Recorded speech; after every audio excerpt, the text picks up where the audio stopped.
If you will, well, let me start this part here first. Welcome to the Mayor Board of Aldermen meeting tonight in Saltillo. This is Tuesday, March 5th, 2024 at 6 p.m. I will call this meeting to order. If you will all stand with me for invocation of the pledge. Lord Jesus, we come to you tonight humbly, thanking you again for another precious opportunity to represent our town. We ask that every decision made, every statement made be according to your will. In Jesus' name, amen. Amen. I pledge allegiance to the flag of the United States of America and to the republic for which it stands, one nation, under God, indivisible, with liberty and justice for all. May be seated. All right. So if for the record, if you'll make a note that Alderman Morgan is absent due to family illness, but we do have a quorum for tonight's meeting. Members of the board, you have either picked up your packet in person or received it via email. And in front of you, you have the minutes from the previous meeting. I'll entertain a motion to accept these minutes. Make a motion. Motion by Alderman Reeves, I'll second seconded by Alderman Carter. Any discussion?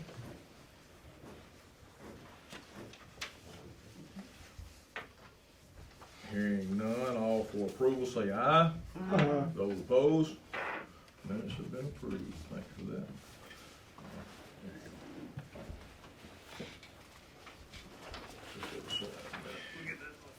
that. Okay, all right, so at the last meeting, got an item here for old business. Well, let me get ahead of myself here. We have a moment for public comments at every meeting according to law and Open Records Act, Open Meetings Act, and so we have one person signed in. Looks like Miss Tammy Rainey. If you will stand and tell the board where you live, and I'll let you talk to the board. I'm Tammy Rainey, and I live just across the creek, just barely across the creek, Where in Decatur County. in Decatur County, okay? And I have Clarabelle's, which is a food truck, which I had the Lily Rose for years. I also had the Mermaid Restaurant for 14 years before I moved to Bath Springs with it. I didn't get to see last month's meeting. Just saying, Jameson. Stuff happens. It does. But I was told that it has been brought up again to put a fee on the food trucks. I don't understand, Scotts Hill has electricity for us, begs us to come. So does Decaturville. All the other small surrounding towns, we've got electricity for you. You don't even have to run your generator. Y'all just come. And they don't charge us. They want us there for the people. We bring other people in. I set up down there at the old service station, and you can look at the cars and the people that come in, and the Decatur County people that are coming up here, because we're 2 miles. This is our town. Mr. Carter will remember Jewel and Cecil's, but the rest of y'all don't even know what Jewel and Cecil's was. And as a kid, I begged my granddad, please let's go to Jewel and Cecil's because it was really cool. But I actually bring people to the town. When they come, they stop up at Willie's, they buy gas, other snacks, whatever. I don't feel that the food trucks, and there's not but 2 of us, and we're not here but just for a few hours. We're not any different than a lawn mowing service coming in and mowing yards and leaving town. So I'm and it's not like we're getting rich. I'm not getting rich. Last weekend, I didn't even really break even because it was slow. Now, some weekends it's good. Last weekend wasn't. And that's an added cost that I would have to add to the customers. That's part of business. If you've got a cost, the customers have to pay it. I don't want to make my customers pay that. We get a lot of elderly people, lots of elderly people that come up and buy plates every time we're here. They're on fixed incomes. I don't want to have to raise their prices. just to cover a fee for y'all. I mean, I would just like you to take that into consideration, and because nobody has any kind of permit and fees for the food trucks anywhere in this vicinity and like all the surrounding counties. Well, I think that was, Excuse me. Okay. This is the public comments time. okay. So, anyway, I'd like you to take that into consideration. And, you know, I am a local. Though we're across the Decatur County line, my house actually at one point was in Hardin County, but Really? yeah, that end used to be Hardin County, but when they passed the law, you had to be able to get to the courthouse if we had a flood. So then Doe Creek divided Hardin and Decatur County right there, so. And my family has been there, well, actually, they were there when that happened, so. But anyway, I'd like for you to take that into consideration. And because, you know, I don't know what you have in mind, but I don't wanna not be able to come to Saltillo.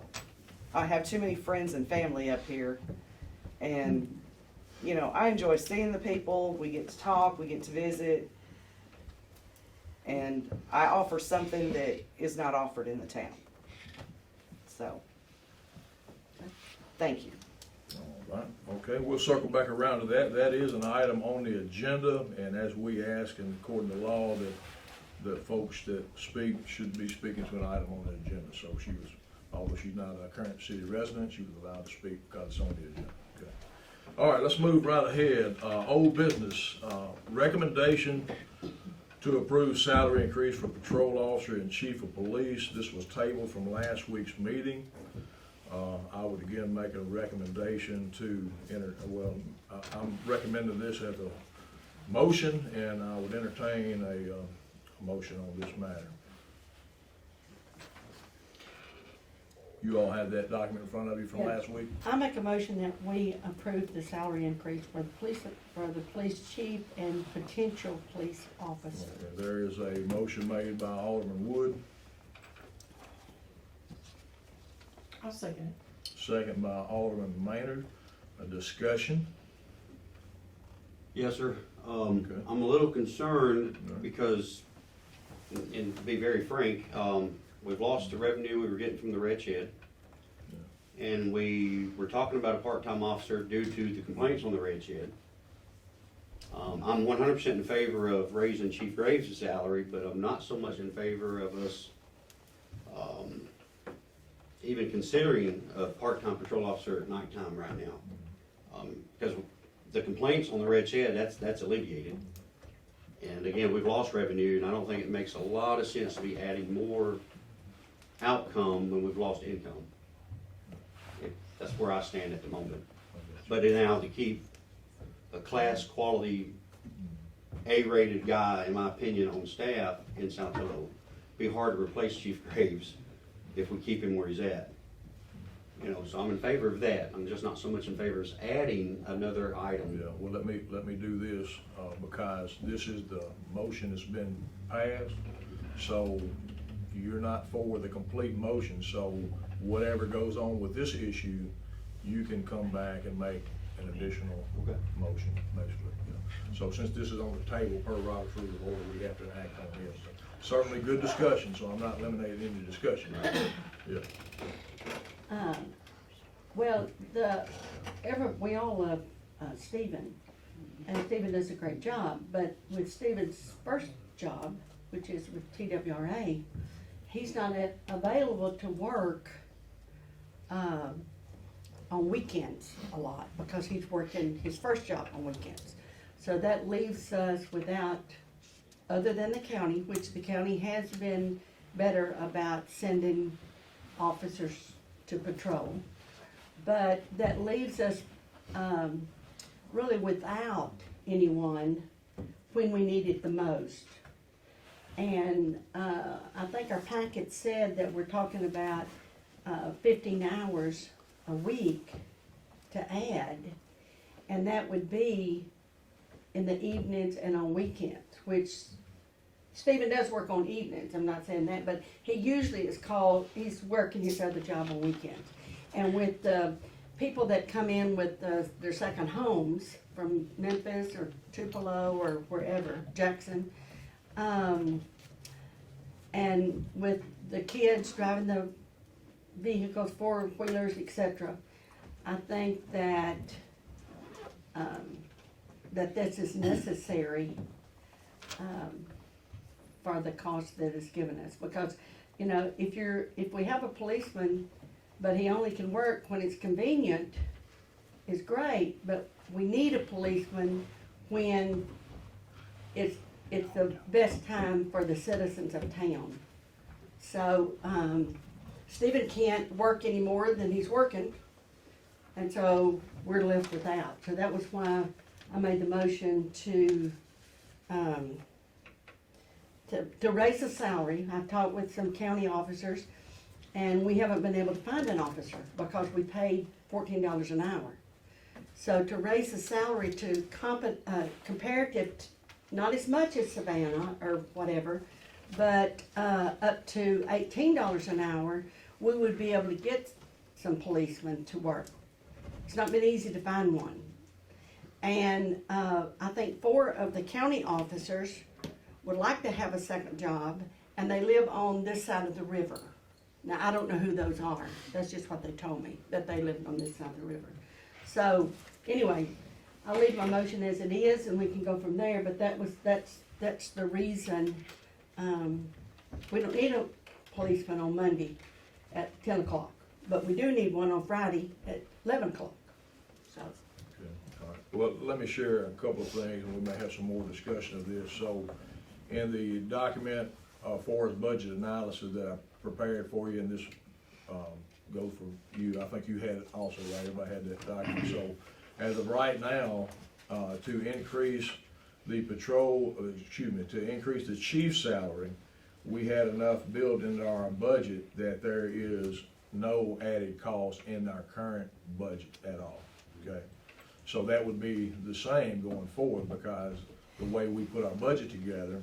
I also provided you some minutes from the previous meeting, which, you know, only been the mayor for some 15 months or 13 months or whatever, that I found one of the minutes where Chief Graves is actually working quite a few more hours than what we're paying him.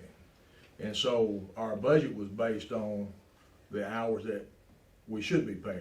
But he was helping us out back in 2017, and so since 2017, he's working actually more hours than he's getting paid for. So he's working 10 more hours than he's getting paid for. So that's the way it was budgeted. So it just kind of happened like that. I thought it was going to be a budget increase as well when I started crunching the numbers, but after talking to him and looking at the 2017 minutes, that it's not the way it works, and he's okay with that, the increase in pay.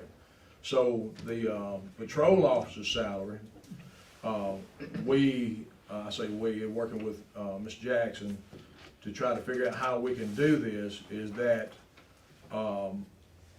looking at working 20 hours a week versus 15 hours a week kind of reduces that cost. Also, we haven't had an officer in quite some time, so we got money in the budget right now to cover the summertime, so we'll have enough to cover. So the way we worked it out in the budget, it looks like it's in pretty good shape. However, today, actually yesterday, I got information from Chief Graves that every year we apply for the GSO grant, which helps pay part of his salary and part of the police department's salary.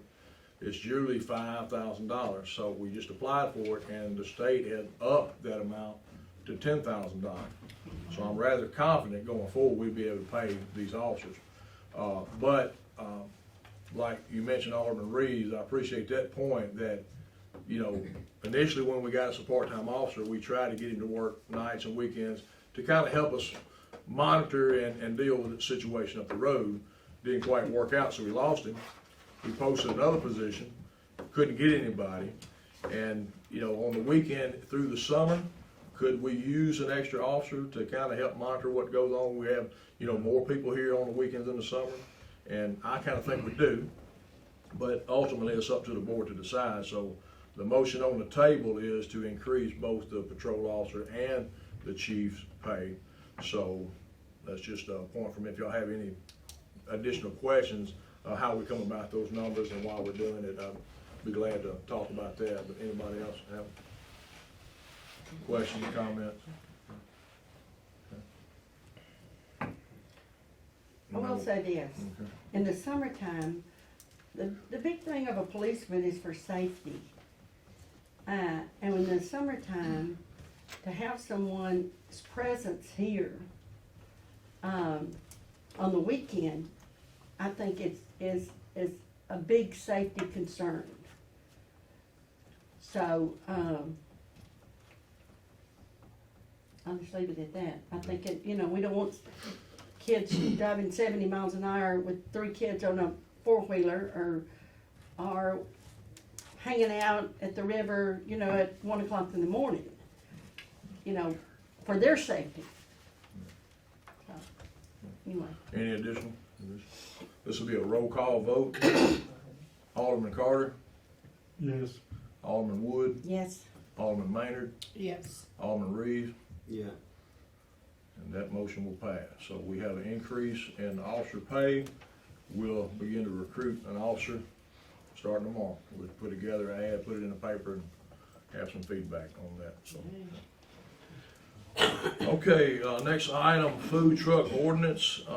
Alderman Maynard, you wanted to bring this back to the table. I will Yes. open the floor for you to discuss and present, and I do have some follow-up for some of that too. Well, what I wanted to say was, I don't think you got the whole story on the charging thing. That's not. No, That's- Jameson. That's not the way, because I read everything, I know what was said. So, that's not the way it was going to be. That's not the intention of this whole thing, at Okay. all. Not at all. And I think we should have a food truck on every corner down here. That's my opinion, my personal opinion. I would like one everywhere here. That's why I brought it back up, not to charge money.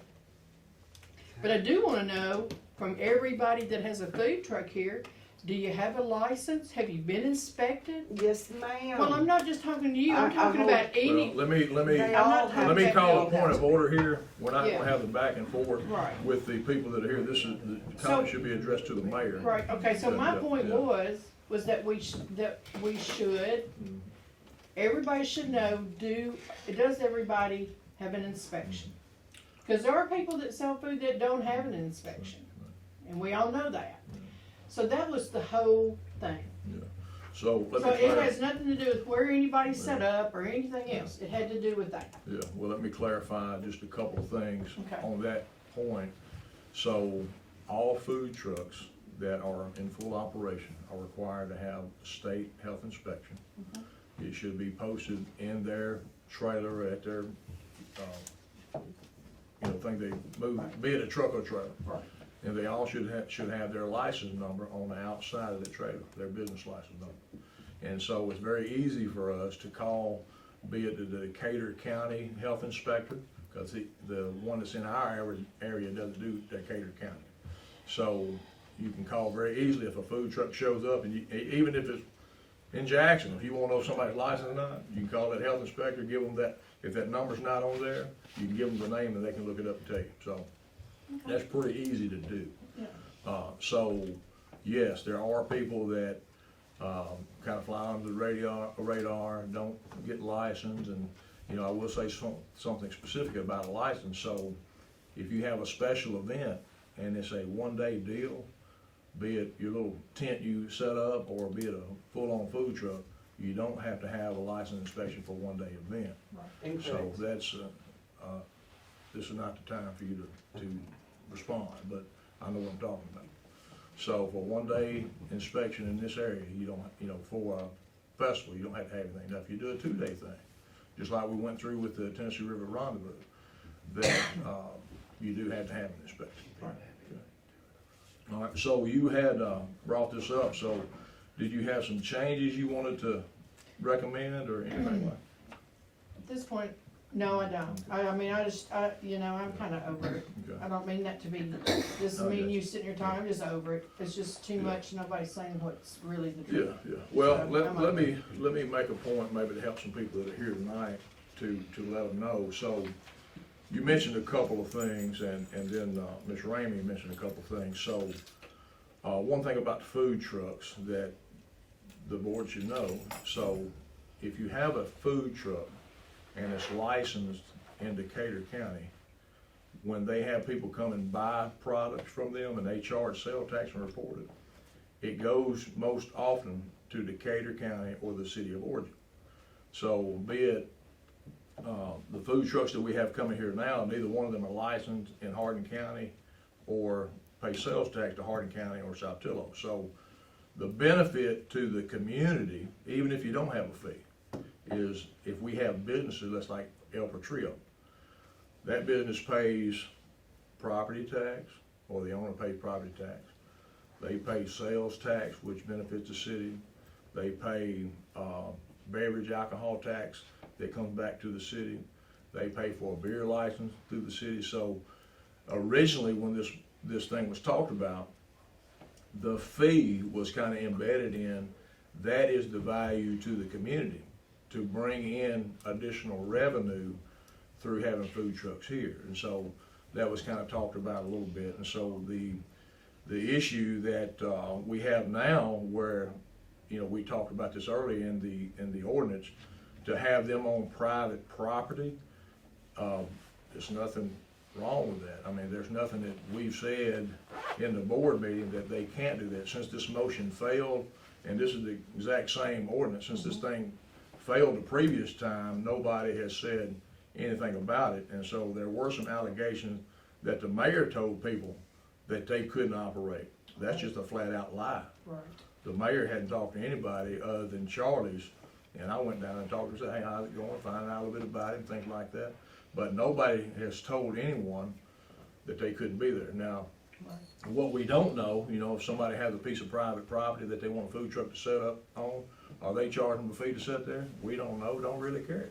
It's not a business of ours. But one of the big things that you mentioned that I'm concerned about, and we talked to some attorneys about this, for a private business to set up on public property, there are some legalities to that.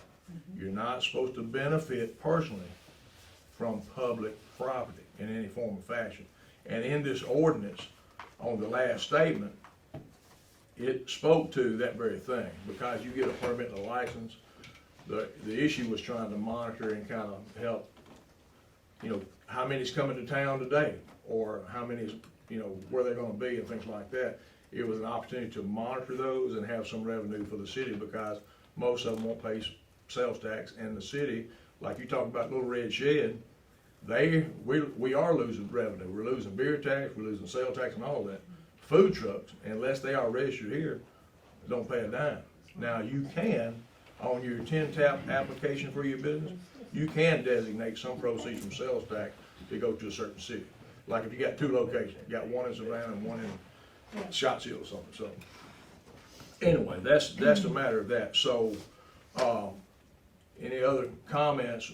If not, one thing you need to do is mention to remove this or to take it back from the agenda.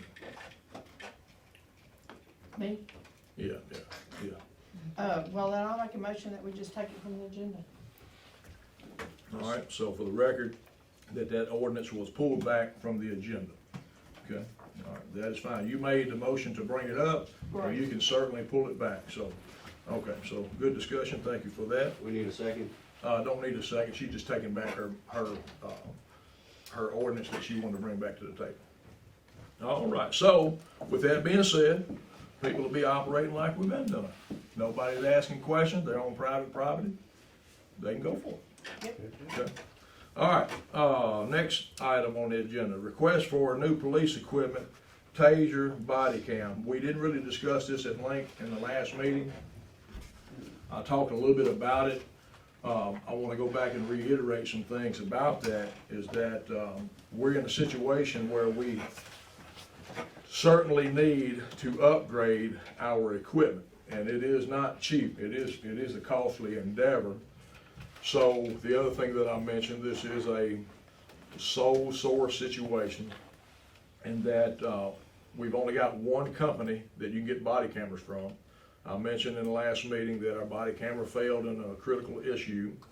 Doesn't protect our officer nor the public very well. And so we looked also at our equipment such as tasers. And we really need, if we're gonna have an officer on the street stopping traffic in this day and time, you need a really good body camera, you need a really good taser. We certainly don't want the police officer to be the first thing to pull out with his sidearm. So to get us moving on down the road into a little bit more modern era and a little bit better equipment, my recommendation would be to accept the bid from Axon Enterprises. I don't know if y'all still have that with you. It is a 5-year lease. It's $3,116 a year, $3,000 a year, and it's a total of about $15,583.43 over a period of 5 years. Be 60 months, and it's a 5-year payment. So, in talking with Chief Graves and all the issues, I did talk to MTask about where we are with our equipment and with our police department, and it's highly recommended that we move to these products. And so I will entertain a motion to accept the bid. Is that for one or for two? This is for 2 tasers, 2 body cameras, and all of the data saving hardware, software. What this does, what we're doing now is our current body camera, we load it down to a hard drive, you gotta pull it off, you gotta send it somewhere else. So with this, all the police departments pretty much use the Axon body camera. We pay them the storage fee like your cloud for your music and stuff like that. It all goes to their cloud. If we need it sent to a DA, if we need it sent to other departments, it's just an easy thing to send. And if you look through there, maybe you have, is that the equipment's warranted.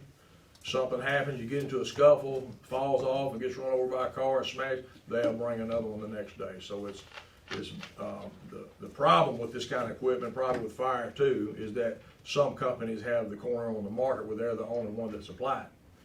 Not the case with the yeah, I think it is the case with the taser. But the body cam, you can get different places. You can get the body cam, and I gave a small bid from Motorola, and I did a breakdown with Axon as well. But the taser, you can only get from one distributor, period. So that's just kind of where it is. So I entertain a motion to accept that proposal. I make a motion that we accept that proposal. Motion by Alderman Wood, I'll second second by Alderman Carter. Discussion.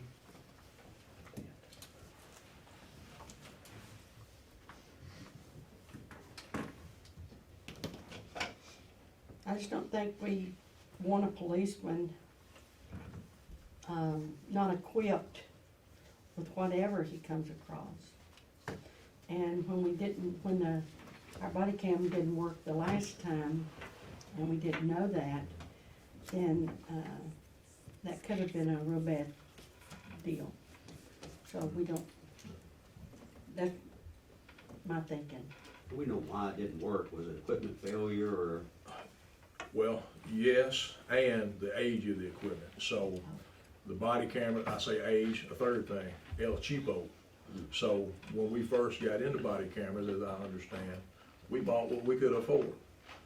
Here, we are kind of upgrading and getting a little bit out of our comfortability in the purchase, because it is a lot of money spread out over 60 months. But what we had is basically far inferior to what this is. And if we hire an officer, we don't have another body cam to put on him. We've got one, because the other one we're not using anymore because we're scared to put it back on. You know, the technology is so much more advanced now. But yeah, it's a little all of that, just like a computer, you know, just out of date. Yeah. But now I will say one second, I get back to you. I will say one advantage of buying the taser and the body camera together: if you have to activate your taser, the body camera automatically comes on. Not so with our police car, because you know we're still kind of back in the time. So a lot of officers in like the county officers in different places in different cities that when they activate their lights, their body camera comes on. And then it's on from there. But our cars don't do that. But if we ever have a situation where the taser is pulled, it'll come on. They basically have to click, you know, when they make a stop to make it come on. So, yeah. Well, I see it as not only protecting our officers, but protecting civilians too. I mean, we know Chief Graves pretty well, but we have no idea who the next person could be. That's right. I mean, it is a matter of public safety, and it is for the officer safety and the public safety, because, you know. Well, yeah, if they know they're being recorded, they'll be.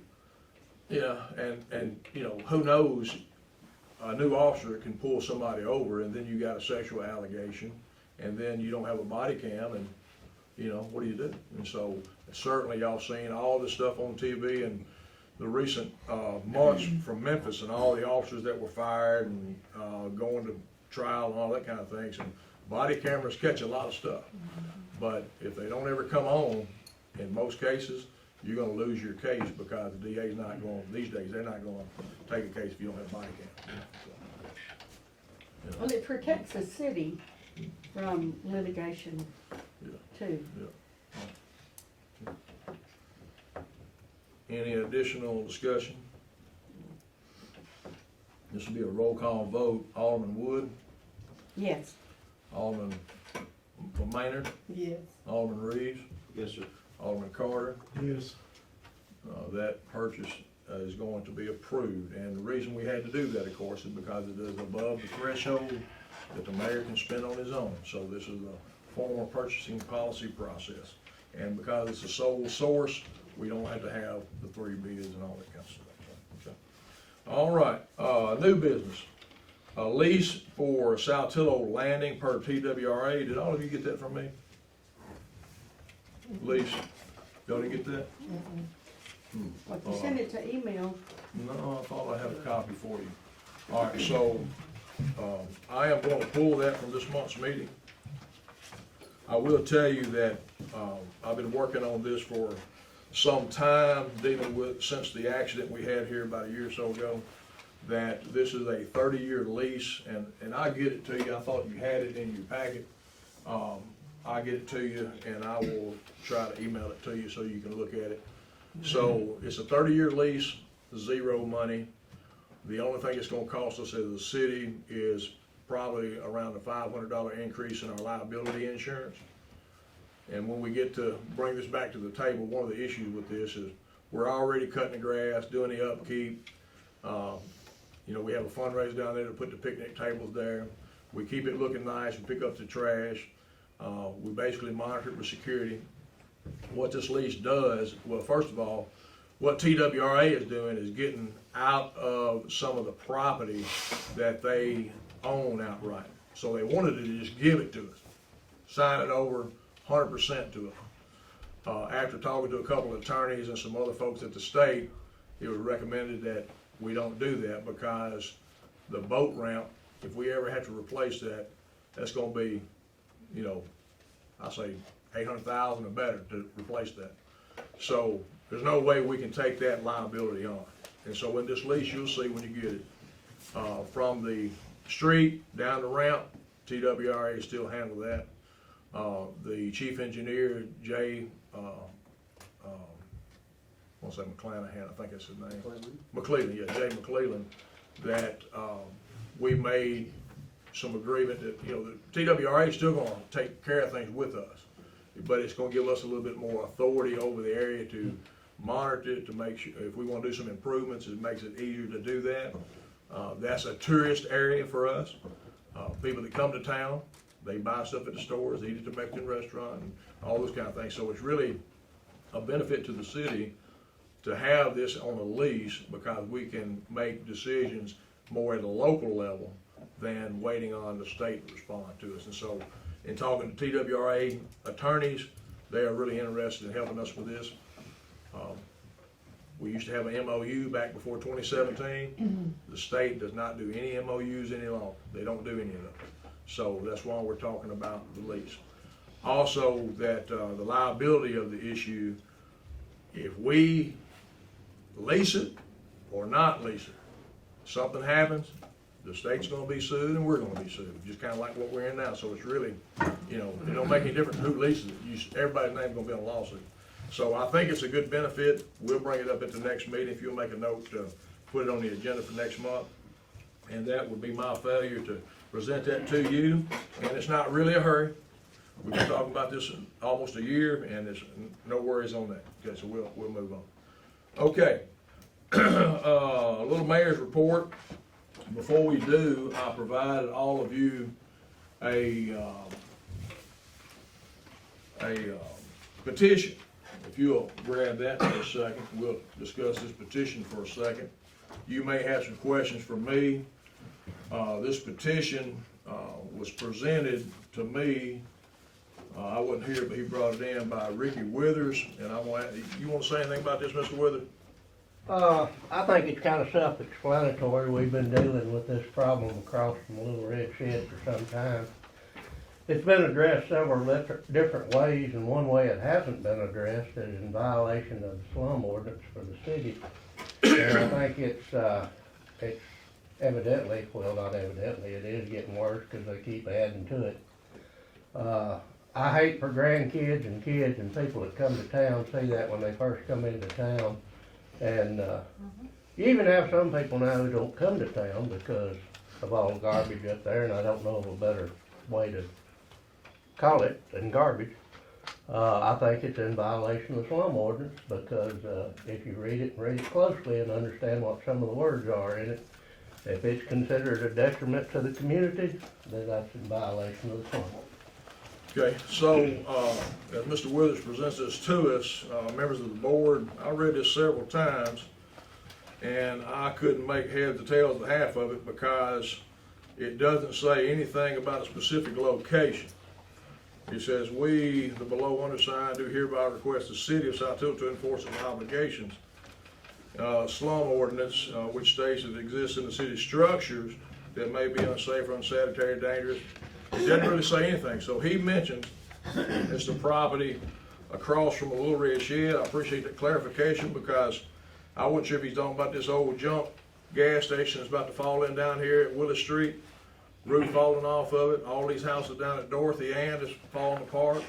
A junk camper over here on 69. I wasn't sure which one he's talking about because if you read the ordinance and look at the law and read the law, it's talking specifically about structures.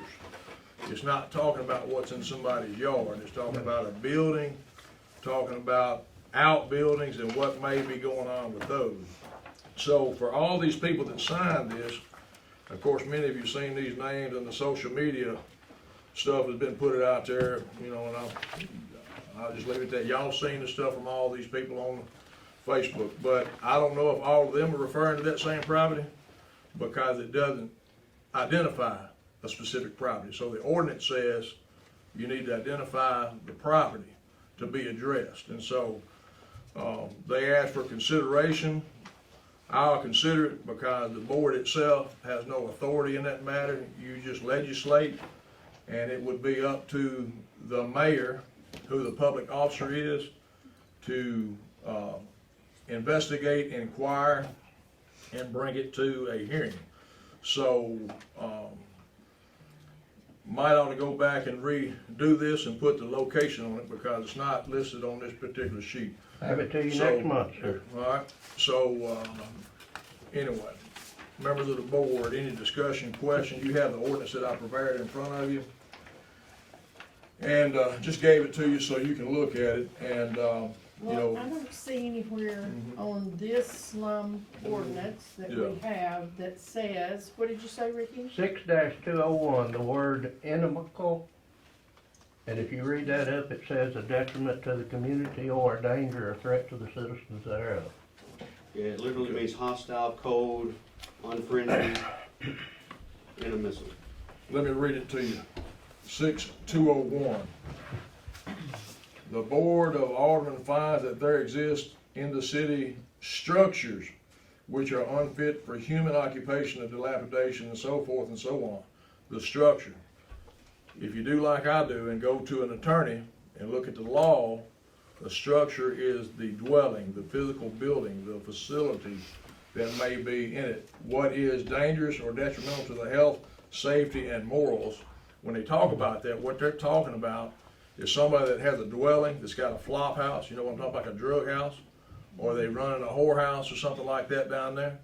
That's what they're talking about, what goes on with the structure.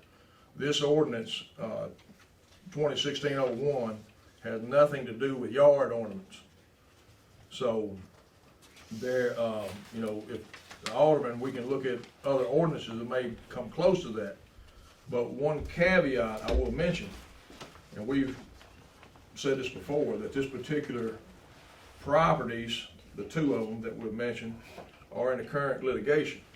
And so one thing you don't do when you got litigation going on is go in and try to pick a side. So many of these people that I've noted on this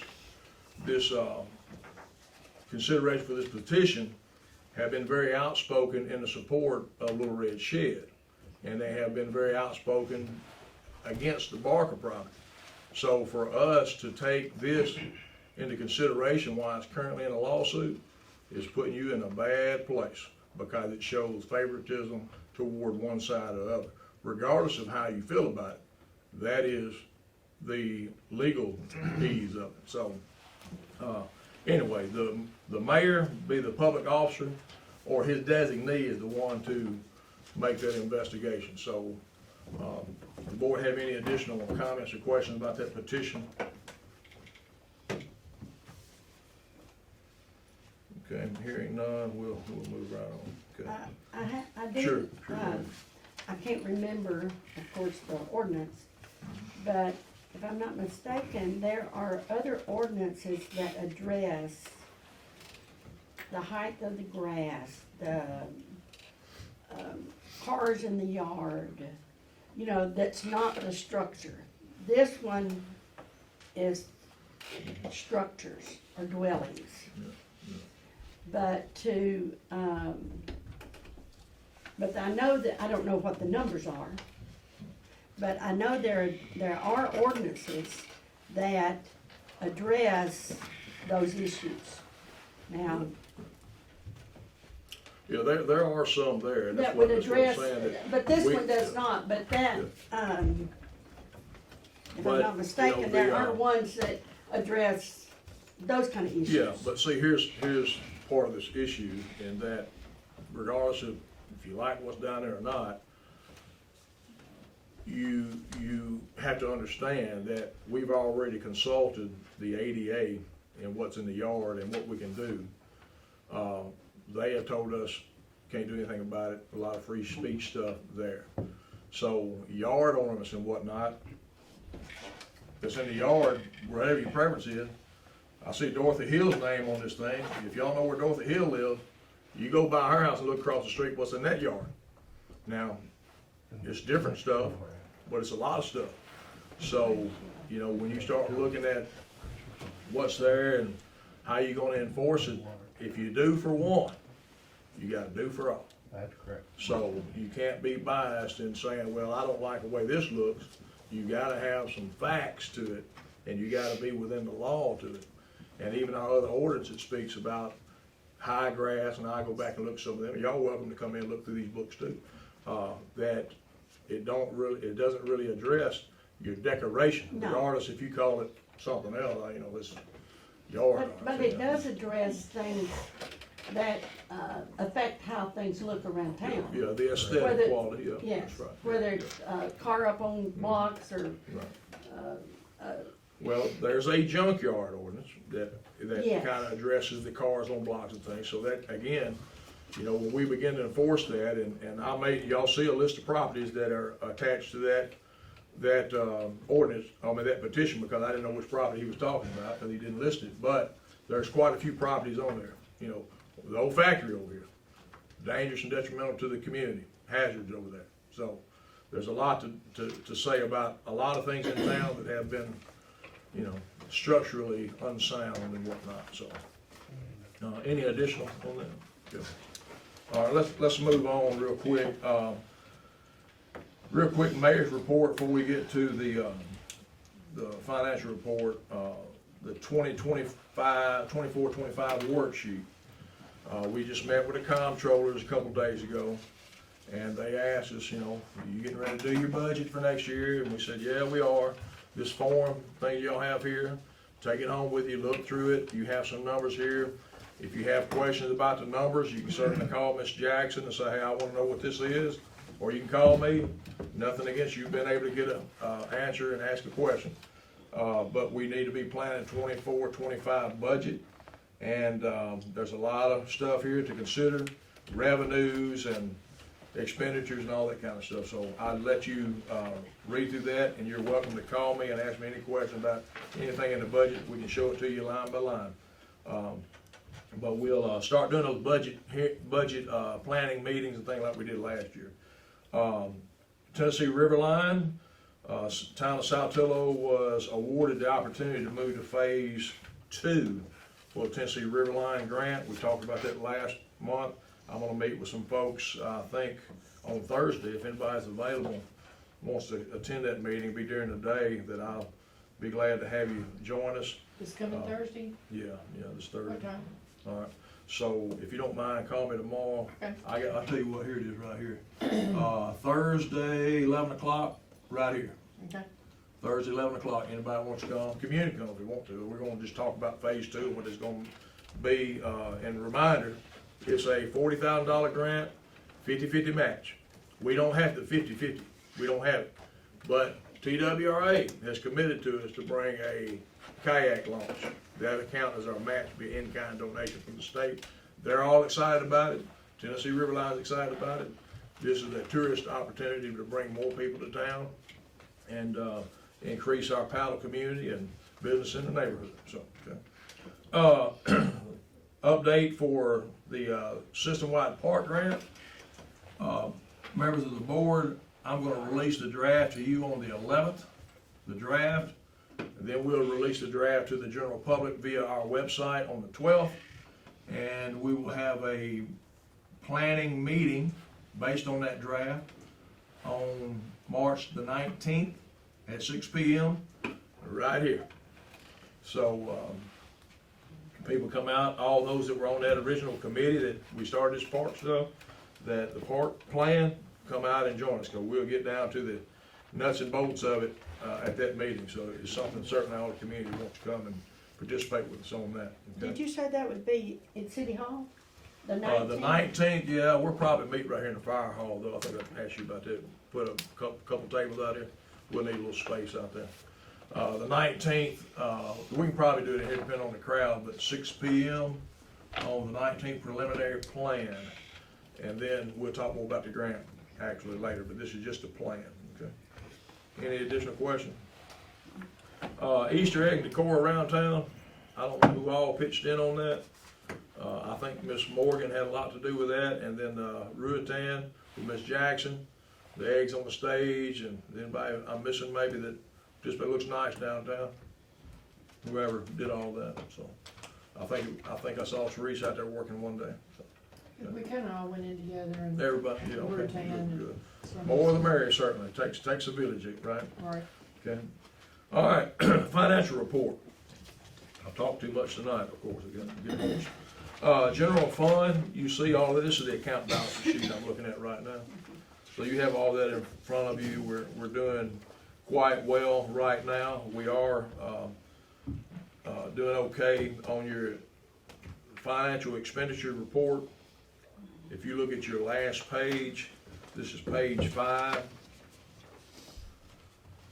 If you look at across the bottom, this is kind of the bottom line. Current actual, $24,628.66. So that's the excess revenues over expenditures. So we did okay. We didn't spend more than we took in. This is tax season. People paying their tax and getting money in. So we've had a good month. We still have a few people that are a little late to pay their taxes. As Alderman Reeves mentioned, it doesn't show it too much in this report. But I promise you, by July 1st, you're going to see some reduced revenue and mixed drinks tax, beer tax, and sales tax, because Little Red Shed is not open at the moment. I haven't talked to them, so I don't know really what the issue is, other than they have shut their doors. Can I ask a question? Sure, go ahead. And this is a beer board. Anyway, I mean, they have, I think, closed, I'm not for sure, but they have a city, issued beer license. When you close, what's the process for that beer license? It can't be transferred, I know that. Yeah, right, yeah. But do you have a date that you have to turn it Yeah, back in? the beer or- license is good for 1 year, so if they close and then they choose to reopen under the same management and the same owner and all that kind of stuff, that beer license is still good. If a new management comes in there, they lease that building to somebody else, that they will lose that license, so the new leasee has to apply for a beer license. Same thing with the state alcohol license, so it's So you can just leave that out there? yeah, I mean, yeah, because they're not selling any. Well, like when I beer. close my business, I have to notify the Well, they, tax people and yeah, whatever they have that to I do all closed that, my yeah, business and yeah. I get a code, for doing it, Yeah. Yeah, they have to do all of that, they have to identify, but they don't have to, they can just hold on to their beer license. Yeah, I mean, as far as the city is concerned, there's no need to do any more with it, because it's, if somebody else leases it, it'd be null and void. And, No, I don't mean that, for them to keep it Mhm. just out there, Yeah, that we no, just I mean, it's a city license, so it don't really, matter. yeah, but now what you mentioned on the taxes, on tin tap and all that kind of Yeah, I stuff. know that has to be- Yeah, And their, doesn't pertain to us, but their alcohol license from the state, Mhm. does it just hang out there? Or I does it, have no you don't idea, know? we don't really do anything No. with the alcohol license. Yeah. Okay.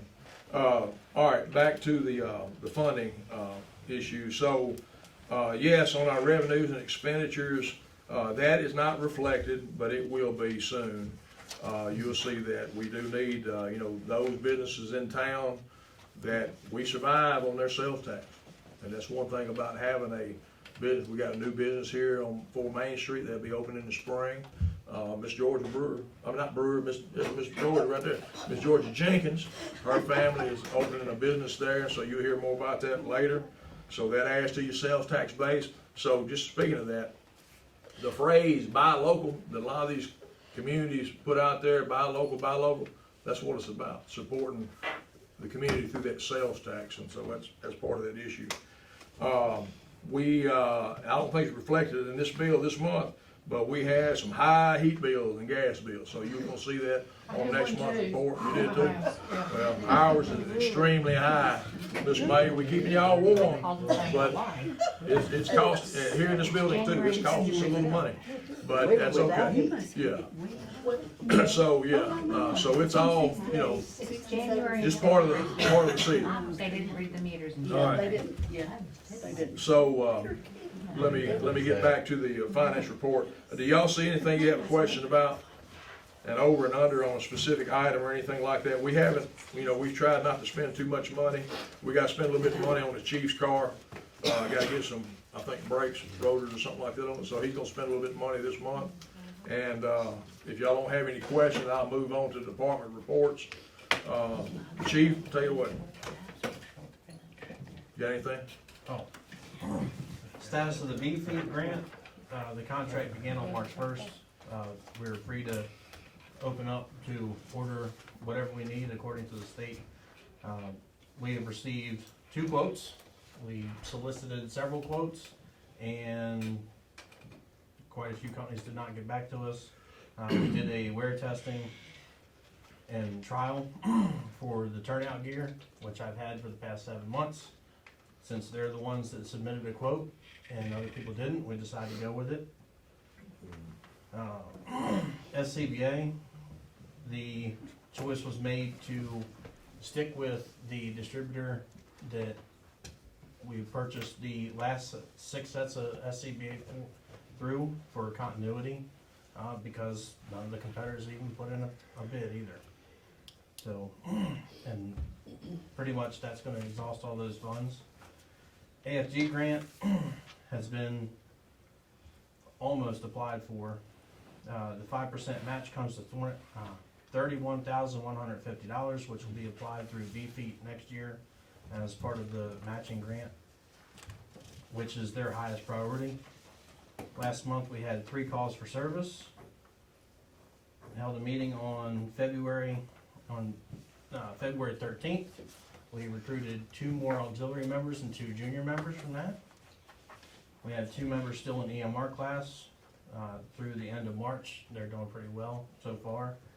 Sunday evening, we had training here because they wanted to come up and practice what they've been learning in class, and we ended up having an EMS call, so they got to, you know, do a little more on-the-job experience with that too.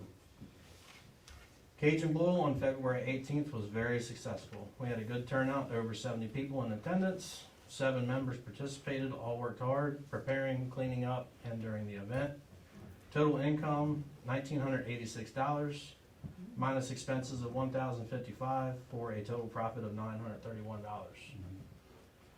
Upcoming fundraising events, movie nights at the ball field.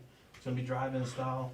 Bring your car, your UTV, your cart, or a blanket and chairs, and sit up and watch the movie. We'll have popcorn, hot dogs, drinks, and some fried candy bars. We're gonna deep fry some stuff too.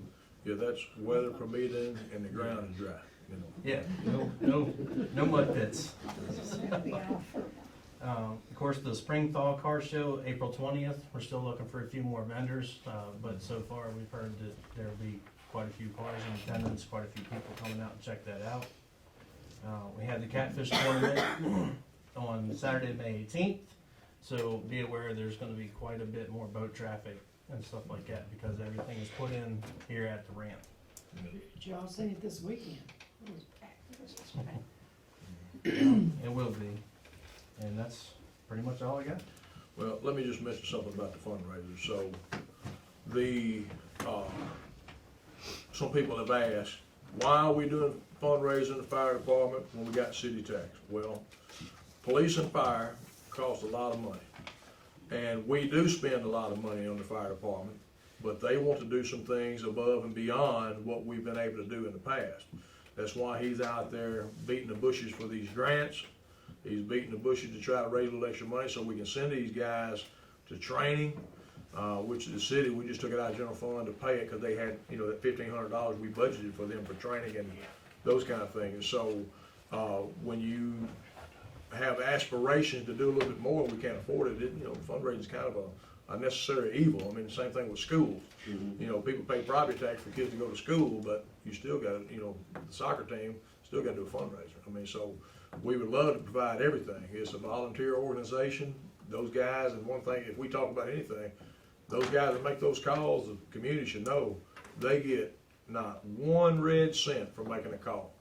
Where, you know, a lot of other volunteer departments, they get, you know, $25 a call or whatever. And so it's you know, just a little bitty thank you for what they do in volunteering their services. Our chief, and we hadn't talked about, you know, we talked about police salary, but he's part-time volunteer as well, but we pay him a very, very small stipend to do all he does. And so, there, you know, there are some things as we move forward in our city, I say, being a little bit more, paying attention to what our equipment looks like and the safety of our guys. That's why we gotta have this turnout gear, because we can't keep putting people out there in 20-year-old turnout gear. I don't know how old water hose is, but you know, just some of those are pretty old. We got a truck sitting out here, it's a 1985, 83, so we got some old equipment, and we've been able to survive on that. And now we're able to do a little bit more than we've ever been able to do. Some because of property tax, but a lot of it because of sales tax. The sales tax increase. So when we lose a business like Little Red Shed, that cuts into our bottom line to be able to do other things, providing services. And so we should continue to support those businesses and try to help them as much as we can. But, you know, there are some things that we have to do as city government, you know, that are unpopular. So anyway, but yeah, I appreciate all your work in that. Is that all? That's it? Maintenance, you got anything? No. Okay. All right. Senior citizens, Mr. Brewer, you got anything going on? No. All right. Okay. Ms. Olga, Commissioner, school board? Everything's good. Things good? Looking forward to spring break in the school system, right? Hope everybody got out and voted today. Any alderman report or anything? Alderman? Okay, so, I think it's a little after, we ride at 7 o'clock, so I would entertain a motion to adjourn. I make a motion we adjourn. All right, second by Alderman Carter. All right, appreciate you all coming.